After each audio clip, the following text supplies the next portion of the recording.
과거 뉴스 속 오늘은 어떤 일이 있었을까요? 영상으로 떠나는 라떼 뉴스 여행 영상실록 오늘 N. 안녕하세요. 라떼 앵커 이현웅. 아나운서 조혜진입니다.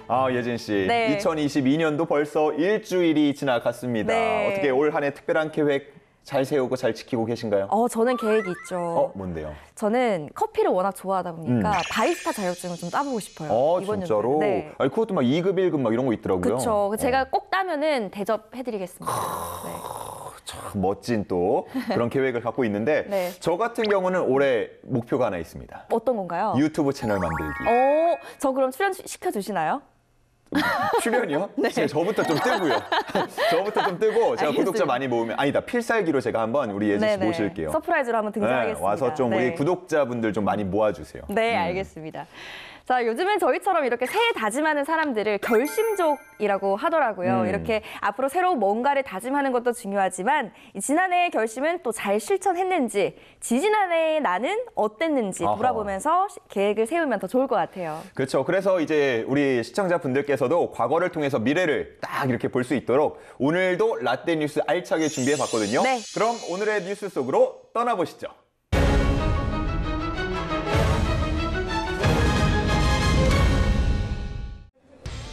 2020년부터 치솟은 주식시장 열풍, 높아지는 개인 매수세에 힘입어 지난해 1월 7일 드디어 코스피가 장중 3,000선을 사상 처음으로 돌파했습니다. 아니 근데 사실 저는 알고 있지만 모르시는 분들이 있을 수 있잖아요. 코스피가 뭔가요? 코스피는 이제 그런 거죠. 어떤 건가요? 우리 예진이 코, 내 코, 주식 투자 잘못하면 코들에서 피가 난다. 코스피. 약간 그런 느낌. 그런 뜻이구나. 주식 투자 잘하자. 아니 그래도 우리가 앵커로서 또 정확한 정보를 전달해드려야 되니까 제대로 네. 알려주시죠. 코스피가 네. Korea Composite Stock Price Index. 오. 뭐 한국말로 하면 이제 종합 주가 지수 뭐 이렇게 될 텐데 시장 전체의 주가 움직임을 측정하는 지표라고 할 수 있겠죠. 지난 2007년 7월 2,000선을 넘긴 이후 13년여 만에 맨 앞자리 숫자가 바뀐 건데요. 수년 동안 바라만 보던 숫자 코스피 3,000이 현실이 된 것입니다. 아니 근데 제가 어디서 들었었는데 그 코스피를 박스피라고도 부르더라고요. 말도 마요. 진짜 오랫동안 투자하신 분들은 그 박스피만 들어도 지쳐. 네, 어떤 진짜. 뜻이죠? 항상 올라가려 그러면은 뚝 꺾이고 또 내려가는가 하면은 다시 또 오르고. 그 상자 안에 갇혀져 있다라는 의미에서 박스피라고 부르는 거군요. 그렇죠. 어디 이렇게 물 건너 해외 시장은 계속해서 우상향을 그리는데 우리는 가다가 꺾이고 이러니까 투자자들이 지쳐 안 지쳐? 지치죠. 그래서 엄청 지쳤죠. 아니 근데 그 구간을 어떻게 벗어난 건가요? 거침없는 상승 랠리의 가장 큰 원동력은 동학 개미 운동으로 불리는 개인들의 투자 열풍. 실제로 지난해 새해 들어 1월 4일과 5일 이틀 동안 개인이 순매수한 코스피와 코스닥 주식은 2조 6천억여 원이었는데요. 같은 기간 각각 2조 2,800억 원, 3,400억 원 가까이 순매도한 기관 투자자 그리고 외국인과는 대조적인 행보였습니다. 아니 근데 이 동학 개미 운동이라는 말을 처음에 듣고 정말 많이 웃었던 기억이 있어요. 아니, 진짜 이름들 너무 잘 짓잖아요. 맞아요. 어떻게 이렇게 이름을 지었는지 이 국내 개인 투자자들이 기관, 외국인에 이제 맞서 싸운 그 모습을 이제 예전에 과거의 반외세 운동에 빗대어서 표현한 건데 동학 농민 운동을 빗대서 동학 개미 운동 이렇게 불렀었죠. 진짜 센스 있다. 어떻게 동학 개미이신가요? 저는 일개미죠. 네. 열심히 참여하고 있습니다. 그래요? 투자 좀 해요? 그럼요. 어떻게 지금 파란 나라를 보았는가요? 지금 힘듭니다, 많이. 네. 얘기 안 할게요. 네. 알겠습니다. 자, 그러면 이어서 이번에는 2015년으로 떠나보겠습니다. 2015년 1월 7일 수요일 오전 11시 30분 프랑스 파리의 한 신문사. 이곳으로 무장괴한 2명이 난입해 총기를 난사했고 그 후 12명이 목숨을 잃고 말았습니다.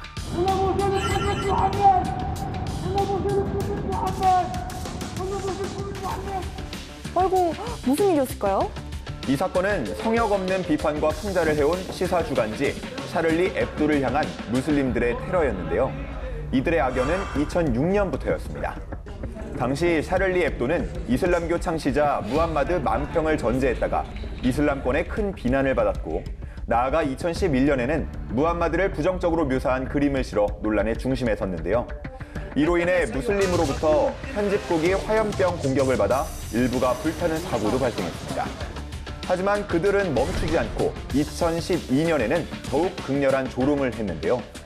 아니 근데 테러가 있었으면 조금 겁낼 만도 한데요. 그렇죠. 하지만 표현의 자유를 지키겠다면서 이 만화를 계속해서 논평을 올렸던 거죠. 그럼 누드만평이네요, 누드만평. 맞아요. 이슬람교에는 무함마드의 모습을 그리는 행위 자체가 엄격하게 금지가 돼 있고요. 또 이슬람교 신자들은 무함마드의 모습을 보는 것을 좀 모욕적으로 여긴다 그래요. 무함마드를 벌거벗긴 누드만평이 올라온 지 3년 뒤 일어난 테러 사건. 이 사건 이후 전 유럽은 자유가 암살당한 사건으로 희생자들을 추모하기 시작했는데요. 비록 논란이 많은 잡지사였지만 비판을 테러로 답한 사건으로 전 세계에 알려졌고 사람들은 표현의 자유를 외치며 그들의 희생을 슬퍼했습니다.